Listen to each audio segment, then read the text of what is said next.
Hello, hello, hello. Here we go. Welcome to the Crispy Compact Communiqué, episode 8, I believe this is. I think it's 8. Yes, this is all the weeks in time are just starting to blend together. Yeah, But you know what? We're still here giving you a fresh new episode of the Crispy Noodle Podcast in the form of the Crispy Compact Communiqué, a bite a portable bite-sized version of the podcast from our 2-hour show that we usually do. Instead, a quick quick check-in with everybody. Hopefully you guys are all staying safe during this crazy coronavirus time, and staying safe and doing everything that you can do to keep yourselves healthy and intact. I'm Rich Liebig. I'm Michael Cosanto. And we are here to give you some topics in sports, entertainment, and odd news, which we'll get to in just a bit. But before we do that, we like to do a little personal bit, let you know what we're up to. Mike, how you doing? How are you staying sane during week? I guess this is week 8. I guess technically it's week 9 because we did the 1 week of the NFL draft that counted as our episode. That's true. So, it's week 9. Yeah. If you want to keep track of the pandemic. Trying to. Or I guess since things shut down. No, so how I've been staying sane is I've given into the insanity and started watching some creepy horror movies, psychological horror movies like Hereditary. Have you ever seen Hereditary? No, that's on my to-do list. You definitely got to check it out. I think it's free for Amazon Prime subscribers. So there's no reason not to watch it. Have you seen Midsummer? No, because Midsummer, one of those two came out around the same time as Star Wars, and I was like, because I did hear great things about both of those movies, and I forget which one it was. I think it might have been Midsummer. So they're both psychological horror films. Yeah, that mess with your mind. They'd be right up your alley, Rich, because it just plays. It messes with your mind. Perfect for Rich. Oh, are you gonna deny it? No, I'm not gonna deny it. Okay, yeah, I will accept. So Hereditary, the entire time you're watching it, it's one of those movies that constantly walks you down a certain path, and then about 90% of the way through, it pulls a 180 and then drives off the road and onto the dock and jumps onto a boat and makes a completely different story out of the entire journey.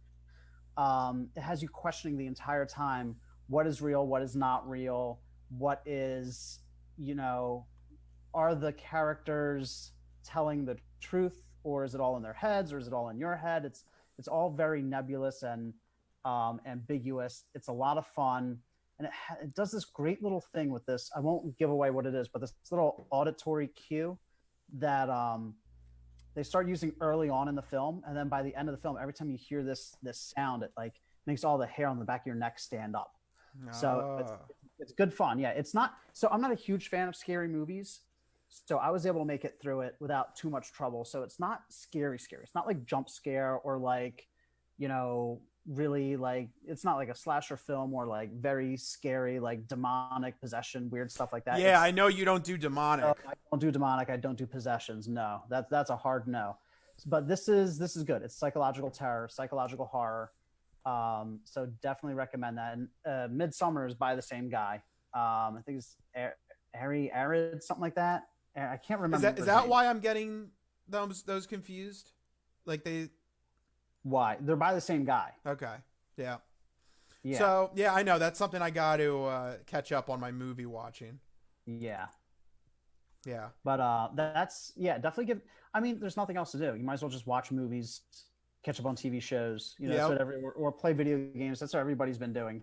Yeah. What have you been doing anything? Yeah, so my big thing is I've been watching this series called Dark Side of the Ring, which we'll get to in the entertainment entree, because it's just for a wrestling fanatic like me or any fans out there, it's just been the perfect series to binge watch during this quarantine period. But the last episode, which was the second season finale, was a heavy chunk. So we'll get into that in the entertainment entree in a little bit. But for right now, I know the best way to alleviate Mike's concerns is to go off on sports. We do a little bit of sports news. And what better way to kick off sports than with some Eagles news? This was really bizarre, and all this kind of happened within the last 24, 36 hours. We've been getting, all of a sudden now, conflicting reports as to how the Eagles will exactly utilize their second-round pick, Jalen Hurts. Now, obviously, this has been a big contentious issue. Is this competition for Carson Wentz? Are the Eagles worried about Carson Wentz's durability? All this hoopla came out when the Eagles made this pick for Jalen Hurts. And I think Doug Peterson was trying to alleviate some of those concerns, but he may have ended up making it a little bit crazier instead. So at some point last night with ESPN, they got a report that Doug Peterson said that he wanted to, quote, explore options to use Hurts alongside Wentz. Okay. The phrase alongside Wentz is very powerful. Yeah, well, it immediately makes people think of like Taysom Hill in New Orleans, or even Lamar Jackson in his rookie season with the Ravens, how he played alongside Flacco. Yeah.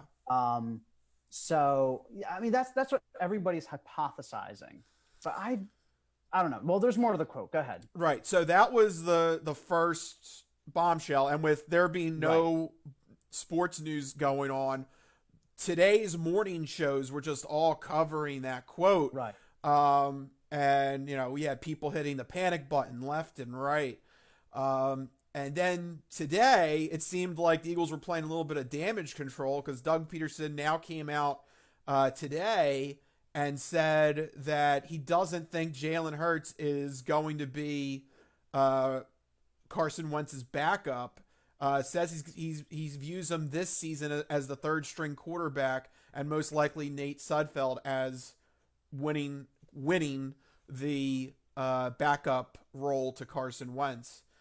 So now he's kind of backtracking a little bit. So I guess here's the thing: he is, but he isn't, because this is all very carefully worded stuff. So he says that Hurts is not going to be the second string quarterback. That doesn't prevent him from playing alongside Wentz. Okay. No. Sudfeld being the second makes perfect sense because he's been in the system longer than Hurts. So no kidding, he's going to be the second quarterback. Hurts being the third quarterback doesn't prevent him from being used as a gadget player. But I also don't think they're going to use him as a gadget player because you don't want to take the ball out of Wentz's hands. You don't want to, especially with a shortened offseason to prepare these rookies. Maybe next year Hurts can be a gadget player. But I think this year, to have him study the quarterback position and whatever running back-esque position he would play in as a gadget player would be too much for a rookie without any sort of training camp, any sort of off-season work.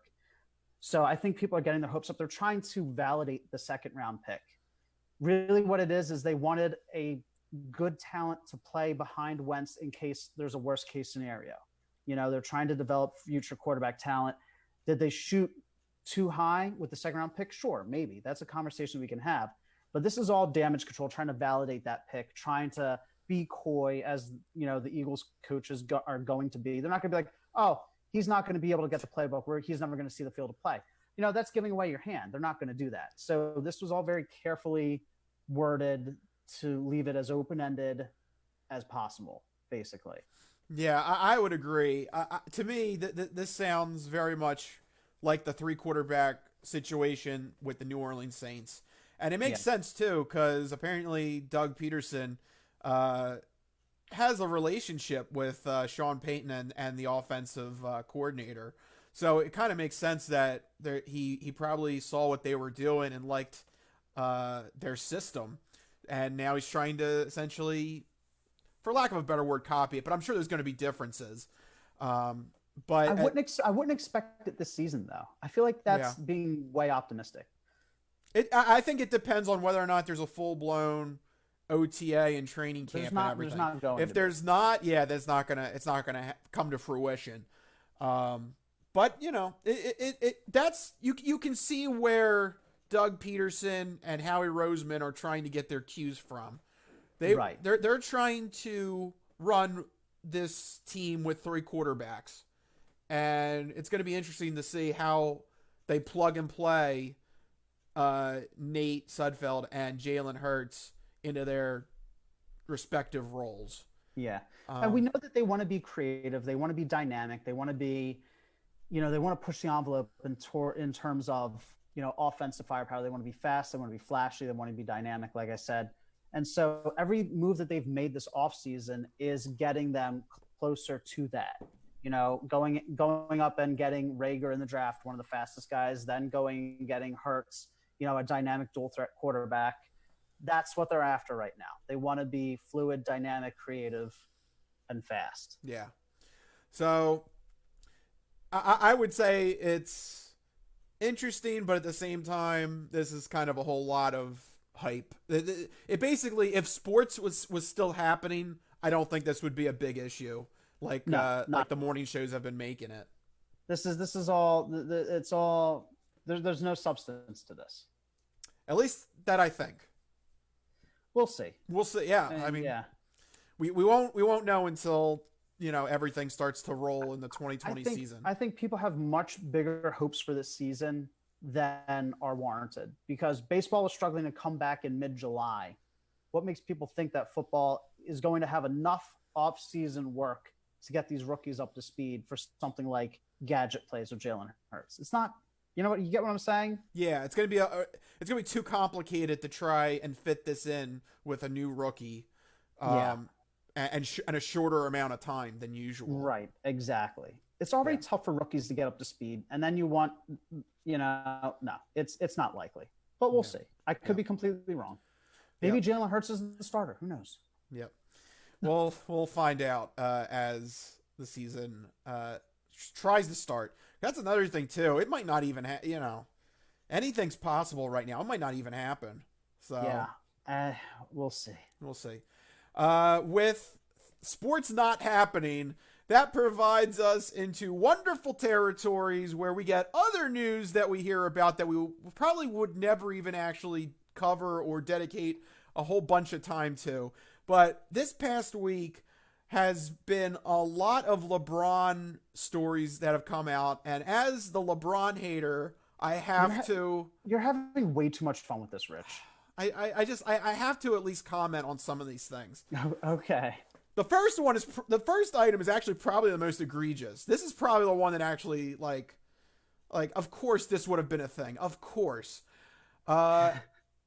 Basically, this first report came out that LeBron James, in 2011, there was a shortened season because of a lockout. Okay. And actually, because of the lockout, the whole season was actually in peril. They were actually, there was a possibility there wasn't going to be any basketball during that 2011-2012 season. And a report came out saying that during that time, LeBron James was looking into signing an NFL contract, and that the suitor, the team that was going to sign him, of course, would have been the Dallas Cowboys. This is like just like perfect. You just gotta twist that knife further into how much I just don't really think LeBron James is that great. And this story came out. Hold on. This is not any sort of indictment on LeBron's talent. This is just a personal hell for you. If it doesn't happen. Oh yeah, right. This is not right. This is not right. I'm not crapping on his ability of athleticism. I'm just saying, of course, out of all the teams that would make a splash and be like, oh, we just signed LeBron, woo, it would be the Dallas freaking Cowboys. It would be. They go for flash and no substance. If that had happened, would you finally be on the anti-LeBron bandwagon with me? Why? Well, if he was a Dallas Cowboy, yes, obviously. You can't support somebody who's a Dallas Cowboy. It's just not possible. Thank you. But I don't even know. Okay. You just what? So that first part was just pure personal. I can't believe, Yeah. Whatever. So then we had that story happen. And then ESPN has been airing a wonderful documentary series about Michael Jordan's championship runs with the Chicago Bulls, the second three-peat. And during this whole series, it's brought up a lot of just fond memories of Michael Jordan and his heyday. And naturally, the arguments come out of the woodwork again. Was Michael Jordan the best player to ever play? And you have all these NBA commentators that are giving their opinions and all this stuff. And former NBA champion Paul Pierce, who's now he's an analyst, not color commentator. He's an analyst for one of the NBA shows. He notably gave his list of his top 5 NBA players, the cream of the crop top 5. This is it. Right. And notably, he did not put LeBron James in the top 5, and he's been getting the riot act thrown at him from left, right, and center, from other pundits, other shows, calling him a joke for not putting LeBron in there. And I'm going to say, you know what? Props to you, Paul Pierce. Love it. I love it. Go for it. You just hate LeBron so much. Right. So basically, at this point, you're so biased. Basically, at this point, I just want to say, am I being too giddy in that maybe I'm starting to see some allies come to the defense that, hey, maybe this LeBron James isn't as cracked up to be, or am I just going crazy? You're too giddy. Yes, you're too giddy. But more than that is that you're taking this as some sort of de facto statement that LeBron James is not or can't be one of the greatest of all time. Mind you, of all the players on this list, he's still playing. These other players that are on this list, I have the list here that you provided me. Paul Pierce said Michael Jordan, Kareem Abdul-Jabbar, Bill Russell, Magic Johnson, and Kobe Bryant, all fantastic talents. LeBron is still playing, though. He's still crafting his legacy. These guys are all long gone from their sport, you know? But and not only that, but you have 2 quotes here who helped build their organization and, quote, continue the tradition of their organization. LeBron was literally the only person in Cleveland. There's a song that we love to play when we had a full-blown podcast. You know, the economy runs on LeBron James. So it's not just the organization, it's the entire economy of Cleveland. If you're going to make that argument, who helped build their organization, nobody helped build an organization more than LeBron, raising Cleveland from complete and utter trash to some semblance of relevancy. So, I mean, there's evidence that flies in the face of what Paul Pierce is suggesting here. Right. Not only that, but statistically, LeBron is one of the best players to ever play the game. Now, I don't care. I have no skin in this game. Right? You always say that. You always have that disclaimer. Rich, because you're just unabashedly biased here against LeBron James. So somebody has to be a voice of reason. Somebody has to be an intermediary here, you know? Otherwise, it's just going to be the hate on LeBron hour. I could probably fill that hour too with different. Oh, you could. Different material. I could just point the camera at a blank wall and just let you go for an hour about how much you hate LeBron James. So to answer your question, you are too giddy. I think it's a little bit unfair that Paul Pierce is making this assessment while LeBron is still playing. I think there's tangible evidence that suggests that LeBron James should be considered in that conversation of best of all time. Maybe not the best, but one of the best, clearly. Absolutely. I would go. I would say. Okay. So top 5, I could see he's not on. I could see him not being on top 5. Even a LeBron hater like me would at least say if you make a top 10, he's got to be there at this point. Now, if LeBron James comes out of nowhere in the 2020s and he just comes out of nowhere and wins a three-peat of his own. All right, then I'd say you got something to argue with. But I've just always found to be LeBron James to not be that compelling. I don't think he's ever been on the same level as Michael Jordan. His only true feat of accomplishment was that one year he brought the championship to Cleveland, which I do have to say that year was impressive. But other than that, I don't find him to be that remarkable. But here's the issue: the crux of your argument is the championships, right? Most of it. When you look at the stats and when you look at how other teams game plan for him, and how he is the central focus of whatever team he's on, he is a dominating player, right? The championships obviously is what separates them, but Michael Jordan was surrounded by other Hall of Fame talent. LeBron James has not been, with the exception of the year that he was with the Heat, and he had Dwayne Wade. Yeah, and it wasn't even his team at that point. I mean, it wasn't his team, but that doesn't mean that he wasn't a huge contributing factor. Why is there this thing about his team? Since when do teams belong to a particular player? Like this is the weird thing, right? Where it's like, because in the NBA there's only 5 people on the court. You need to have somebody who is the leader of that team. It's almost just as important as a quarterback. Although there are some situations where the quarterback doesn't have to be an all-star and they still win the championship. But in basketball, there is an identity by who is leading the team, and LeBron was not the main focus. But does that determine how good a player is?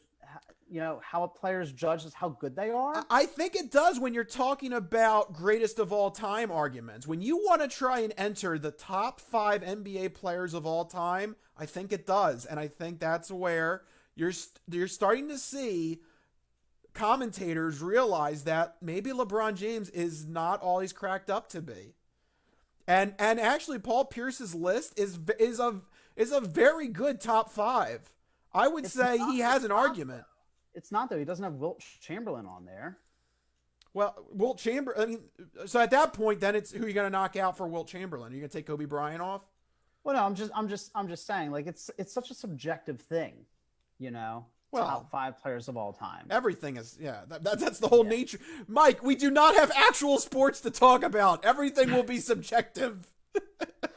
I know. That's why this pandemic is annoying, because of headlines being created out of nothing. This is just pulp. It's pulp fiction is what it is.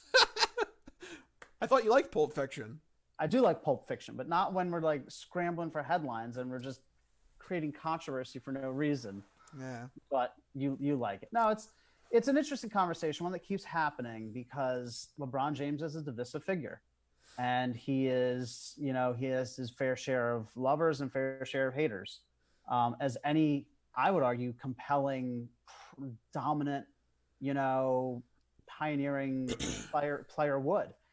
Yeah, I think if there weren't this controversy surrounding him, then we could say, okay, he's not one of the most dominant players of all time. But the fact that this controversy follows him leads me to believe that he is warranted of being up there. Otherwise, people would more easily write him off.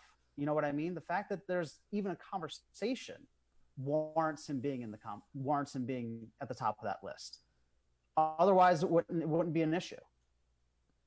It's circular logic, but it checks out. Yeah, I don't think that does check out. It checks out. So if Joe Schmo comes along and says, I think Allen Iverson should be in the top 5, I just threw him into the discussion. Does he warrant being in the top 5?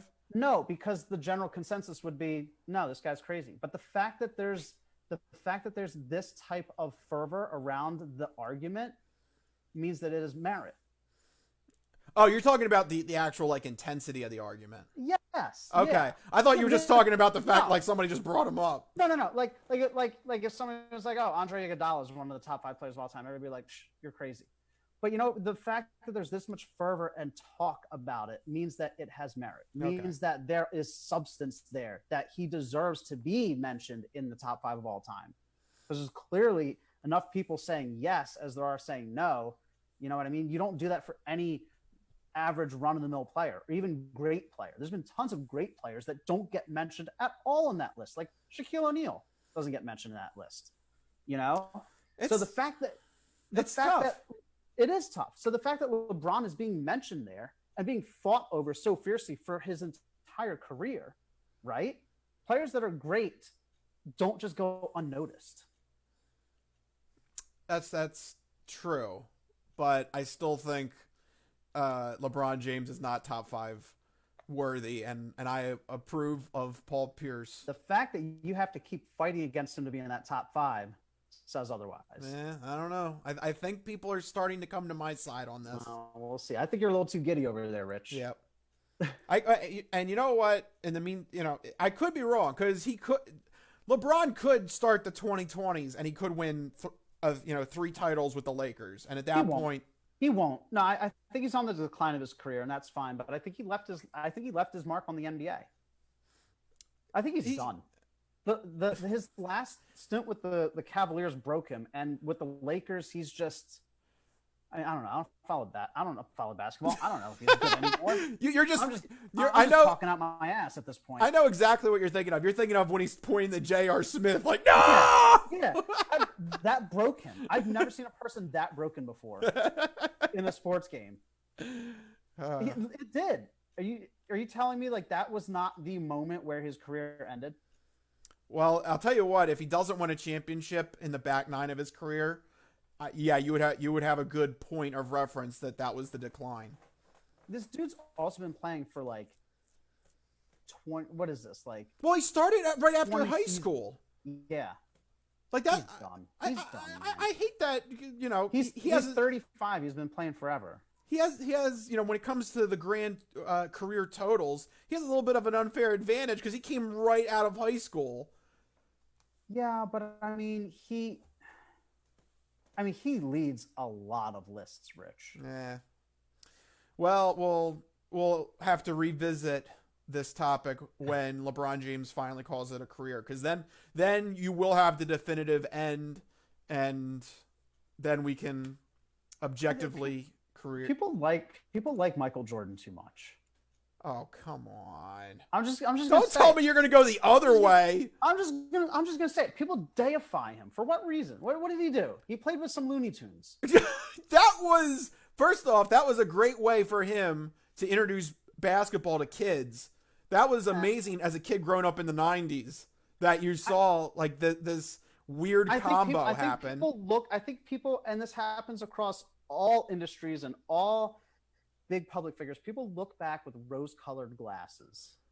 Yes, he was dominant, but I think people like deify him. They put him on this pedestal where it's like nothing else touches him, like rising up out of the tumultuous seas. Because he's a pillar of like he was the closest thing you could get to a basketball god. Tell me, there's nobody else in the history of basketball that comes close. He's on this pedestal by himself, maybe alone. Well, you have him, you have Bill Russell, you have these players that when they have the ball, it's just like, oh my God, game's over. That's you're it. Telling me that's not LeBron? No, he only did it the one time with the Cavaliers. That was it. That's the only time. He did it other times with the Heat. No, he didn't. They never had to. They never had to rely on him. And when they did, they lost to the Dallas Mavericks. No. Do you think it was coincidence that he came to the Heat and that they won those championships? It was just pure dumb luck. Do you think that when he went back to Cleveland, he had no support to do it? He had no support. Yeah, and he couldn't do it. Well, Michael Jordan had the benefit of playing with 2 other Hall of Famers. He had Scotty. I'll give you Scotty. Scotty was a Pippen was a big talent. 5 players on a team, and 3 of them are Hall of Famers. Of course, he's going to win championships. But 60% of your team are some of the best players. But Jordan led that team. When Jordan had the ball in his hands, you were, for lack of a better word, crapping your pants. He was a ball hog. No, you're so wrong on this. But. Yeah, obviously we could go into a full hour over this, but we have to start to move on. And I figured this was a good way to transition from sports to entertainment. Just like there was a documentary for Michael Jordan's accomplishments, there has been a simultaneous airing of good fortune for wrestling fans, as there is a documentary about the backstage and more serious side of the wrestling business. Vice has produced this show called Dark Side of the Ring. This was its second season, and they really went for the jugular on this season. They covered some very heavy topics during this season of Dark Side of the Ring, starting off with the Chris Benoit murder-suicide, which WWE doesn't even want to touch with a 20-foot pole. They don't even want to hear about this ever again. Would they? I mean, of course, yeah, it was bad publicity, but it was just a testament that this show is not pulling any punches. And then what really was the capper was the season 2 finale on Tuesday night, was their documentary about the death of Owen Hart. And for those that don't know, Owen Hart was a wrestler that was essentially still in his prime. And he was being billed for being, a future top star, brother of Bret Hart, the Hitman. His star was unparalleled. He definitely, could have exploded more if he had the chance. But unfortunately, a rigging accident occurred in Kansas City in 1999 during a pay-per-view, where he was supposed to be on a pulley system, and he was supposed to come down to the ring like a superhero from the center. And there was an unfortunate accident, that broke on his strap, and he fell to his death right in the middle of the ring and everything. And man, they covered this thing on Dark Side of the Ring very intensely, and it went viral on Twitter. And people just couldn't believe, I know the show is called Dark Side of the Ring, so it's like, of course, this isn't going to be, happy-go-lucky. Yeah, it's not light and airy fare. Right. Yeah. But it really hit home to a lot of people, just how bizarre this whole situation was. So I'm trying to hit a couple points that I remember off the top of my head. Mm-hmm. The first one was that this rigging company, they were using a latch that was used for sailboats. Okay. And it had a quick release mechanism that was designed on a sailboat so that you could easily get it off of the latch and get the sail to the area of where the wind's blowing quickly. Right. The idea was they were going to use that so that when Owen Hart was going to descend from the center, he could get the latch off very fast and do like a bit with his character gimmick. But unfortunately, that led to the direct untimely release. Man. And bam, that's it. And he fell to his demise. That's really grim, Rich. Yeah. So that was, and the widow shows you the actual latch, and you're just like, oh my God, who thought this was like a good idea? Who okayed this? Yeah. So there was that part of the whole gimmick, of the whole documentary. There was another thing where Jim Ross, who is the color commentator that you hear on these classic pay-per-views, giving you the play-by-play and everything. He's the one that infamously says, when Mankind gets thrown off of the Hell in the Cell. You've seen that one, Mike. I know you've seen that one. Probably. The tall Hell in a Cell one where Undertaker throws Mankind off of the cell. He's the one that like freaks out. Oh God, he's dead. Well, he was on the call for this one, and he had no idea what was happening. Long story short, basically he didn't hear, was Owen Hart hurt? Was he, there wasn't a clear chain of communication happening, like, what was wrong with Owen Hart. And right before he's supposed to go back on the air, the executive producer literally tells him, JR, Owen died. And you're back on the air in 10, 9, 8, 7. And wow. And you're just like, what? And at this time, keep in mind, WWF is at this point a national company. Right. They're a big group. It's not just some like ragtag bunch of people putting on a wrestling show in their basement or their backyard. Yeah, this isn't like a regional, promotion. This is now a national brand. So how did he handle that going back on the air? He basically just tried to be as serious as he could and told the audience that Owen Hart had an accident. And he died as a result of it. And they go into a lot of things that you don't think about. So here's something that everybody forgets. You had a person die at the ring. Right. I didn't even put 2 and 2 together on this. That's a crime scene. The guy, you have a death. You're right. Yeah. Well, yeah, I know. Did they continue wrestling? Yes. Oh man. Yes. See, this is like the things that like you as like when you're in the audience as a member of the audience and you're just watching it as a pure spectator. You're not putting like 2 and 2 together. You're just sitting down enjoying the entertainment, and you're not putting the real life stakes into what has happened. And I think that has been the thing that has caused Dark Side of the Ring to be massively successful, especially with this second season, is these parts that have been so morbid. You may remember as a fan, like your initial reaction when you watched it, but you still watched it only as someone just trying to consume entertainment. You're not really taking the next step. You're not processing it. Yeah. Yeah. Right.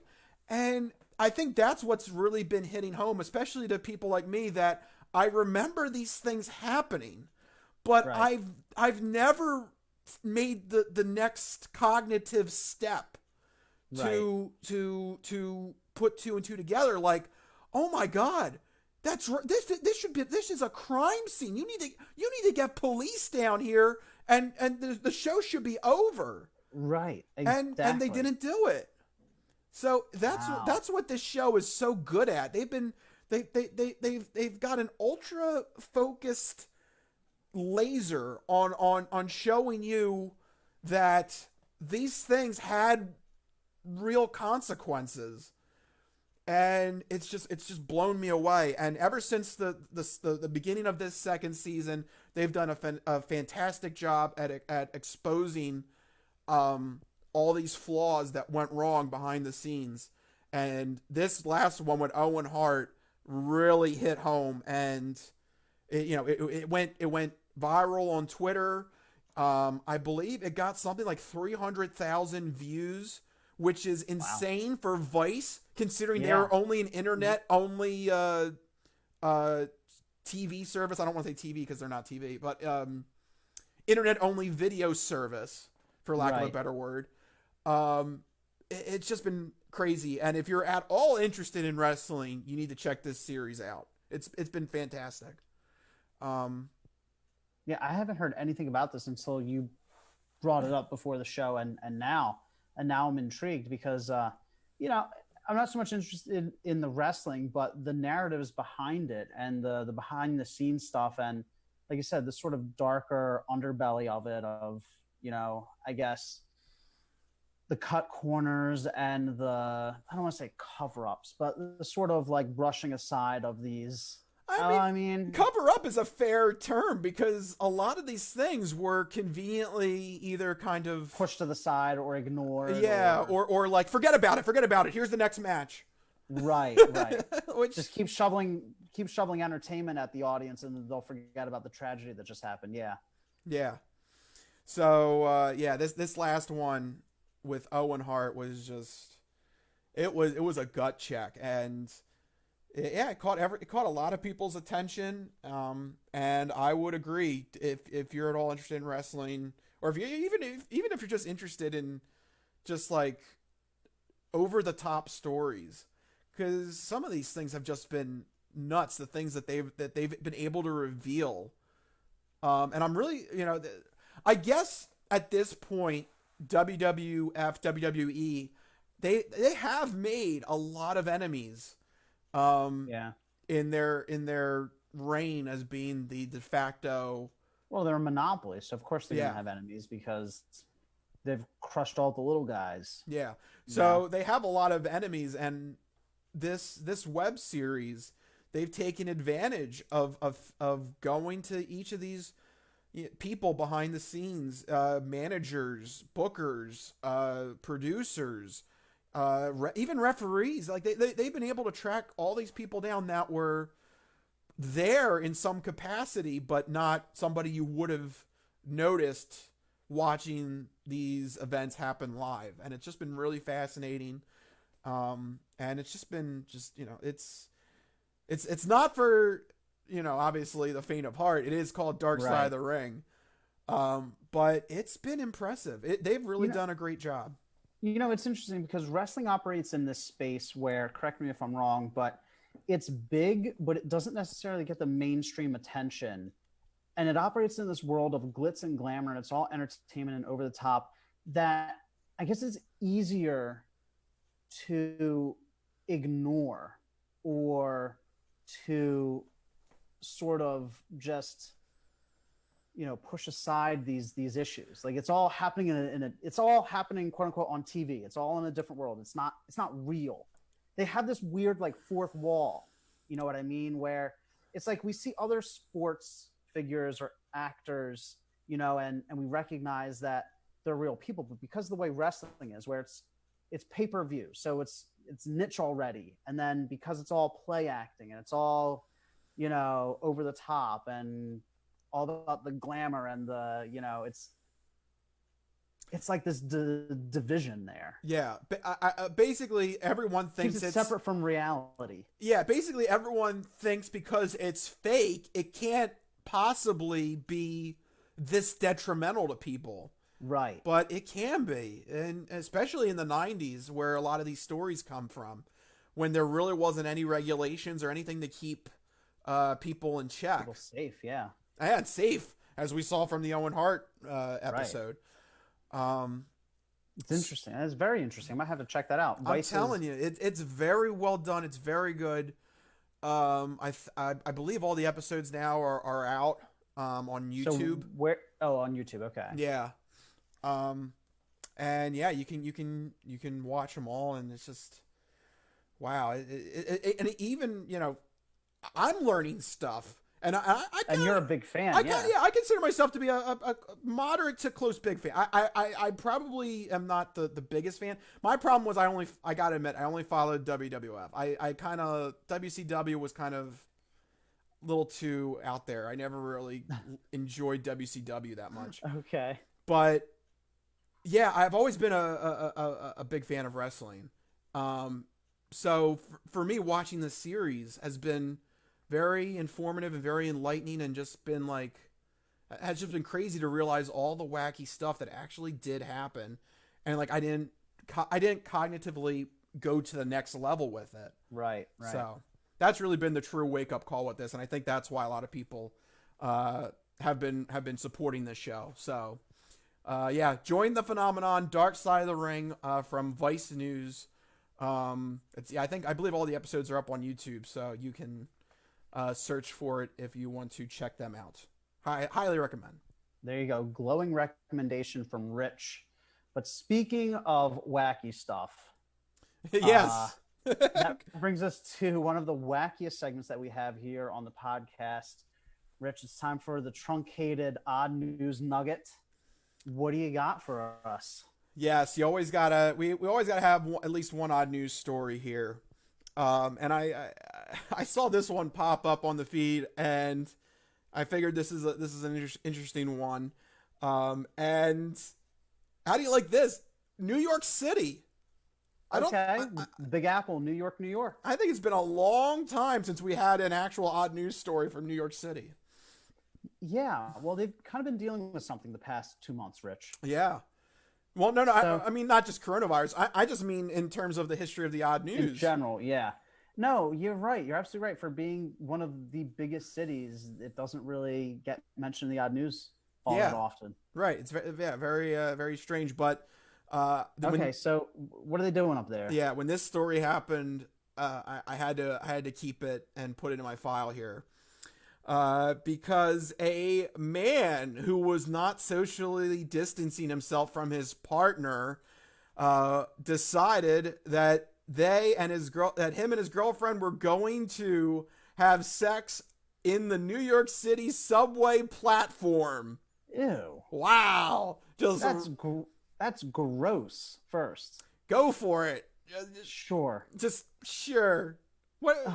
Nothing screams sexy like the New York Like City the subway. Yeah. It's all that train and tunnel action. I don't know. Yeah. Oh boy. Here's my tunnel. Ew. I don't even like being in subways, and they're on the ground. What's going on here? Okay, so a eyewitness caught the couple on the other end of the platform. So Okay. how would you like that? How would you like that? You're going to your job and all of a sudden, Just your daily commute, and you look over to the left, and you're like, okay, awesome. yep. Video of the incident began circulating online. It was Video? yeah. So there's a video of Okay. this if you really want to check this out. No, that's okay. Yeah. The exit. I love they can pinpoint it. The stop was the Flushing Avenue station in Brooklyn. So you guys Okay. up in Brooklyn, you guys are a little kinky Horny up there. mofos. Yeah. Yeah. Something happened in Brooklyn.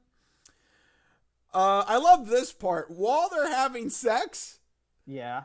the dude still wore his mask. Well, So he's Rich, you got to protect against coronavirus. You know? yep, doing a good job maintaining the governor's regulations. Yep. Yeah. Make sure you have that mask on. Oh my God. Why are people this stupid? At one point, the man notices that the dude is filming him, and he says Okay. on the video, quote, "Yeah, man, I don't care. I don't mind.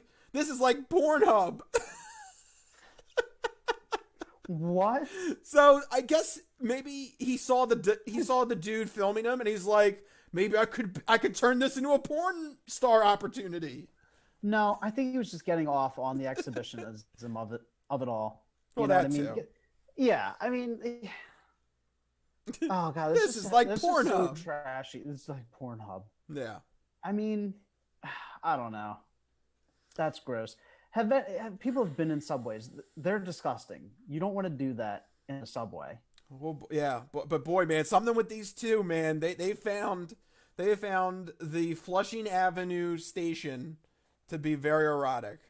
That was They just couldn't contain themselves. Yeah, man. I'm getting hot over here just thinking about that. just thinking about it. Yeah. That action. Oh man, those subways. Yeah.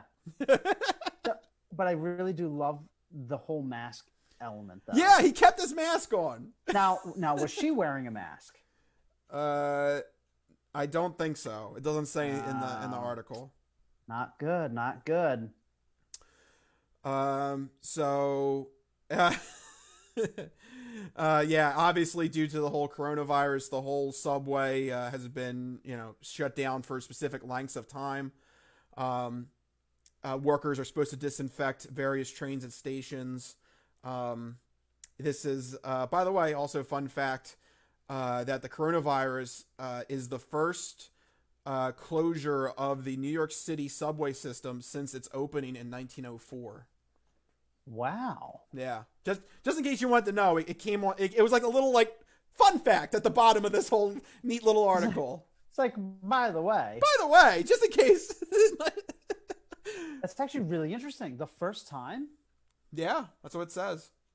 not even for 9/11. Well, I guess not, because that morning, people were still taking the subway. So this is the first time it was closed The entire for at least a 24-hour for at least 24 hours. Yeah. Wow, that's actually the most interesting part of the story, Rich. Not the guy wearing the mask while he's boning a chick at the subway station. No, that's just people being stupid. That's people being people. I've come to expect it. I'm completely desensitized, Rich. You can't do this for that long. No, that was still good.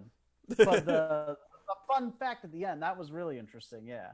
Yeah, a nice little serious fun fact to go with your plate of sexual deviancy. Well, you need a healthy balance. Yeah. Now let me ask you another follow-up question. Was he wearing gloves? Ooh, I don't know. Let me No. No gloves. No gloves. He had the mask, but no gloves. He's like 25. Oh my God. There's so much wrong with this. You're trying to give him a rating? Yeah, like I was gonna say, oh, he's only like he's like halfway there, but he's not even halfway there. He's like 20% of the way there. he's like the people that wear a mask, but like wear it like around their neck or something. They don't put it over their face, you know? Well, like that's what he's doing right now. He has the mask over his face, but he doesn't have. Which is so weird. But he doesn't have everything else covered. Right. That's the most inconvenient part. He's doing the most inconvenient part, but he doesn't have the gloves. He's boning somebody on a subway platform. You know what I mean?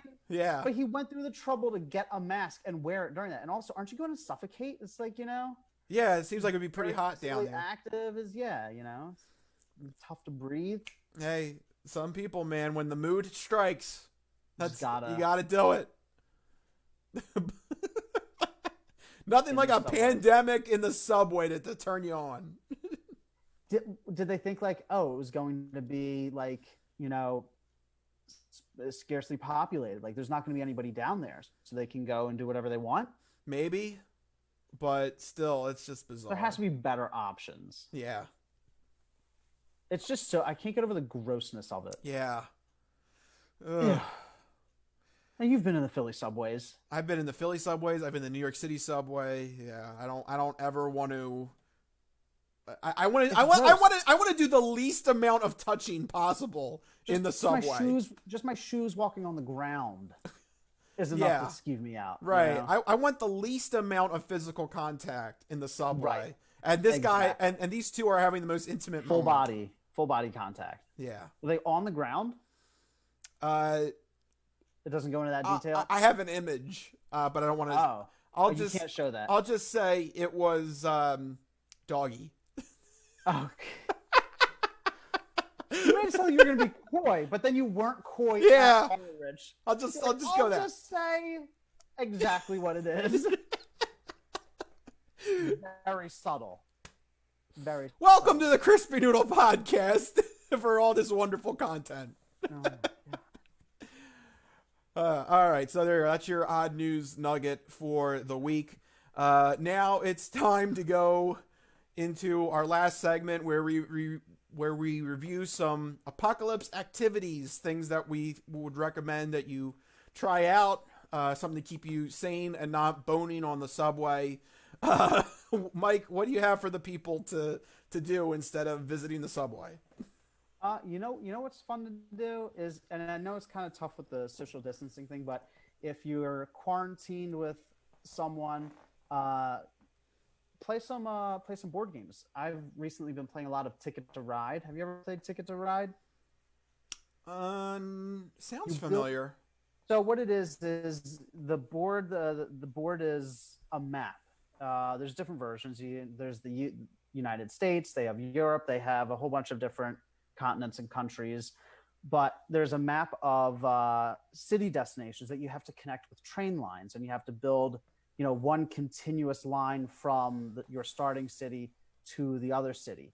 And it's a lot of fun. It's strategy, it's board control, because you're fighting for these same train routes against the other players. And the way that the game is set up is you can only do one action per turn. So it's either, do you build a train line, do you draw cards, or do you pick up a new destination? So it's all about it's resource management, it's board control, and it's strategy of how you're going to get from A to B in sometimes a creative way, because somebody might take your route, so you have to go around the long way and loop through a whole bunch of other different cities. So what option is there when I want to bang a girl in the subway? I just realized you mentioned that story, and then I started talking about. So I guess the lesson here today, kids, is trains are very in. Yes, they're the new hotspot. They're the new hotspot. But back to my original point. Play. I'm a big fan of board games. It brings people together. It's something fun and different besides just vegetating on the couch, watching TV, watching movies.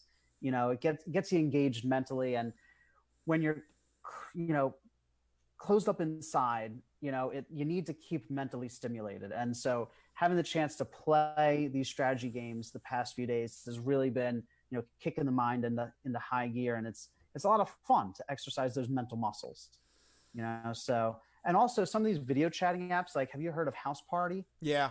Mm-hmm. Yeah. So they do a thing where you can play games over House Party. Like, now I can't remember the name of the game. It's like there's like a Pictionary type game, and there's that one where you hold the phone on your head and they try to get you to guess the word. What is it called? Heads Up or something Heads like Up, that? yeah. Yeah. Mm-hmm. So there, there's some creative, fun ways to play games with other people, even through social distancing. Mm-hmm. Just don't ask me to draw. No, absolutely ask him to draw. Somebody play House Party with Rich and force him to draw. No, please don't. Yes. We actually have a video. We actually made that a video noodle. Remember the one where I couldn't draw to save my life. So if you want to check that out, was it Snoop Dogg you tried to draw? Yeah, it's somewhere in our vault, in our noodle vault. Yeah. It's somewhere in the very archives. Deep. Rich has tried to hide it. Yeah, his drawing ability. Right. If you want to check out my drawing skills, there's a video noodle about that. So what do you got in terms of apocalypse activities? What have you been doing? What do you recommend to people? So besides Dark Side of the Ring, which I know it's a little too heavy, so it might not be for everyone. Yeah, I would say I know what I want to talk about. I almost forgot. Marie wanted us to talk about the Marble Racing League. Yes. Of course. This was brought up by John Oliver, and he made a whole segment about this on his show on Sunday night. Apparently there's a dude who does these elaborate marble races, and he actually keeps track of, like, it's like a sport. He keeps track of, like, each marble's progress and, like, their times and, like, their win-loss records, and it's like a full-blown league. It's, you would think he has money on this or something. Which, by the way, amazing. You can actually bet on it. No, you can't. Yeah, so if you oh my God. If you want to lose money, you can go this route if you want. But actually, the thing is pretty cool. There's, like, elaborate tracks that this dude creates for the marbles to run. And he's going to start a 2020 season, and John Oliver is the primary sponsor. So whenever you see, like, the tracks and, like, there's, like, fake ads or fake billboards, they're now going to be replaced with Last Week Tonight with John Oliver. Nice. John Oliver always does the coolest stuff like that. He always finds, and I think a lot of it's what was it? He was going to donate money too, wasn't he? Yeah. Donate to I think CDC or something like that. Yeah, because you can I wish I could remember the actual John Oliver episode where he went over everything. But you know what's funny is I had watched one of these videos years ago. I didn't realize it was a whole league though. Like, I'd watched the one where they're on the beach when he was showing that during the episode. I was like, oh, I know that video. I've seen that before. Yeah. I thought it was just a one-off. But, obviously now I realize it's an entire league, and the marbles have names, and there's teams, and there's whole histories. Jesus Christ. Oh, there you go. That's every week. That's our sounder. It means we're starting to get to the end of the show. The jingle, the Christmas music. On cue. That was on cue too. I gotta give props to my sister. She timed it perfectly. You gotta let her know. You're like, yeah, that's really. She's now the soundboard. Yeah, it runs in the family. Jesus yes, Christ. There you go. You could mute the phone, Rich. I could, but I forget every week. But it's more fun this way. Yeah. To be honest with you, we are coming up to the end of the show, yeah. So that was really good timing again for the second week in a row. So I'm gonna have to tell her, yeah, she's doing a great job. She's keeping us. She's like a producer, an executive producer, a remote executive producer. Yeah, she's doing a good job. Yeah, keeping us in line. So there you go. Go check out the what is it? Jelly's Marble Runs. There you go. Yeah. Is the group that puts it on, sponsored now by John Oliver. Yeah. Also, go check out the John Oliver segment. It's brilliant. Yes. And shout out to Marie, who told us to talk about it. So, which is another reminder that whenever you're watching these, or if you're listening to the podcast, if you tweet at us or you leave a comment below, and you list something you want us to talk about, we'll talk about it. We like to have fan interaction. So absolutely. Yeah. Let us know if there's a topic you want us to tackle on next week's episode. And we'll do it, and we'll give you a Crispy Noodle shout out. So yeah, leave a comment below, or if you're listening to this, on the podcast app of your choice, tweet at us at the Crispy Noodle. But yeah, it's actually really fortuitous. It's actually time to wrap it up. So yeah, this has been the Crispy Compact Communiqué, a quick, shortened, quarantined version of the Crispy Noodle podcast. If you like what you heard, make sure that you follow us on everything. Obviously on Facebook. Obviously, you know us on Facebook. But we're on Twitter. We're on Instagram. If you're watching on Facebook, we have our handles down below. I am at Rich Liebig, RichLiebig. I'm at Mikey Costanzo, MikeyCostanzo. And let us know what's happening, how you're staying safe and sane during this time of the coronavirus. And hopefully, somehow we'll get through this and we'll have the regular show again. But for right now, this is the quarantined virus specials that we can do, called the Crispy Compact Communiqué. Let us know if you want us to tackle anything in the upcoming weeks with a comment below or on our Twitter page. All right, I think that's about it. Mike, you have anything else? No, that just about wraps it up, I think. All right. I'm going to finish up my beer and that'll conclude that. This is the second straight week in a row. My beer runs out and the Jingle Bell music plays. I mean, after those two things happen, there's no reason to continue. That's it. It's the natural end of the show. It's the natural order of things. That's right. So with that, we are going to sign off. We'll see you guys next week. See you guys later. Bye-bye.